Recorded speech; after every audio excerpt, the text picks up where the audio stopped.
அனைவருக்கும் வணக்கம். இன்றைய பதிவில் 12 ஆழ்வார்களில் ஒருவரான நம்மாழ்வார் அவர்களை பற்றி தான் பார்க்க போகிறோம். வைணவ நெறியை பின்பற்றி பக்தியில் சிறந்து விளங்கிய 12 ஆழ்வார்களில் ஒருத்தர் தான் இவர். இவரோட இயற்பெயர் மாறன் சடகோபன். அந்த பேரில் தான் இவர் தமிழ்நாட்டில் தூத்துக்குடி மாவட்டம் ஆழ்வார் திருநகரில் பிறக்கிறாரு.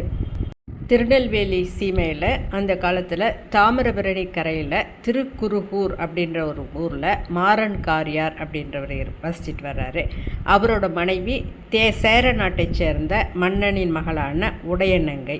இந்த மாறன் காரியாருக்கும் உடையநங்கைக்கும் நம்மாழ்வார் களி பிறந்த 43வது நாளில் பிறக்கிறாரு.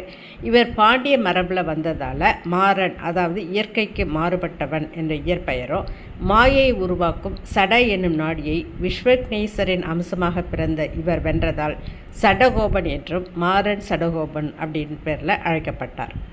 நம்மாழ்வாரோட அவதார ஸ்தலமான இந்த ஆழ்வார் திருநகரில் அப்பன் கோயில்னு ஒரு இடம் இருக்குது. அங்கே தான் நம்மாழ்வார் திரு அவதாரம் செஞ்சார் அப்படின்னு சொல்கிறாங்க. இன்றளவும் திருவேங்கடமுடையானுக்கு அங்கே ஒரு தனி சன்னதி அமைஞ்சிருக்குது. அப்பன்னு சொல்கிறது இங்கே திருவேங்கடமுடையான குறிக்கக்கூடியது. அங்கே ஒரு அறையில் ஆழ்வார் அவதரித்த இடம் அப்படின்னு இன்றைக்கும் பாதுகாக்கப்பட்டு வருது. அதாவது அந்த கோயிலில் உள்ள ஒரு திண்ணை தான் ஆழ்வார் அவதரித்த இடம் அப்படின்னு சொல்கிறாங்க. நம்மாழ்வாருடைய திருநட்சத்திரம் வைகாசி மாதம் விசாக நட்சத்திரம். 16 ஆண்டுகள் இந்த திருக்குருகூர், அதாவது ஆழ்வார் திருநகரியோட ஒரு நம்பி கோயிலில் புளிய மரத்துக்கு அடியில் எந்த சலனமும் இல்லாமல் தவம் செஞ்சுட்டு வர்றாரு. அப்போ வடதிசைக்கு யாத்திரை போயிட்டு இருந்த மதுரகவியர் அயோத்தியிலேருந்து பார்க்கும்போது தெற்கு திசையில் ஒரு ஒளி தெரியுதாம். அதனால் அந்த ஒளியை நோக்கி அவர் தென் திசைக்கு பயணம் செய்கிறாரு. மாறன் கிட்டே இருந்து, அதாவது நம்முடைய நம்மாழ்வார்கிட்ட இருந்து தான் அந்த ஒளி வருது அப்படின்றத தெரிஞ்சுக்கிட்டு ஒரு சின்ன கல்லை எடுத்து அவர் மேலே போட்டு அவரை விழிக்க வைத்தாராம்.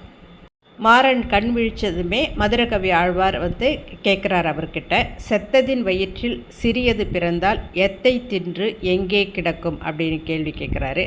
அதுக்கு நம்மாழ்வார், அதாவது மாறன், அத்தை தின்று அங்கே கிடக்கும்னு பதில் சொன்னாராம்.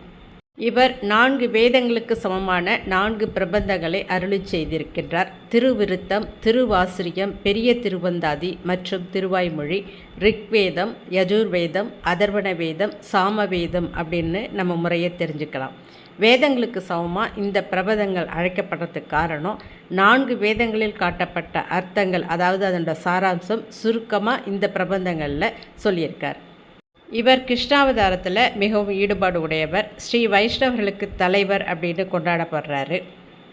மாறன் சடகோபன் பல திருநாமங்களை பெற்றவர். நம்முடைய ஆழ்வார் என்பதை குறிக்கும் வகையில் நம்பெருமாளால் நம்மாழ்வார் அப்படின்னு சொல்லப்பட்டவர். திருக்குருகூர்னு சொல்லக்கூடிய இந்த ஆழ்வார் திருநகரி 108 திவ்ய தேசங்களில் ஒன்று அப்படின்றது தவிர இன்னொரு பெருமையும் இதுக்கு இருக்குது. அதாவது இவரோட திருமேனி, இந்த ஆழ்வார் விக்கிரகம் இந்த ஆழ்வார் திருநகரில் தான் கிடைக்கப்பெற்றதாம். மதுரகவி ஆழ்வார் தாமிரபரணி நீரை காய்ச்சும்போது ஒரு விக்கிரகம் கிடைக்கிது. அதாவது கைகூப்பிய வண்ணம், அது ஸ்ரீ ராமானுஜரோட விக்கிரகம்.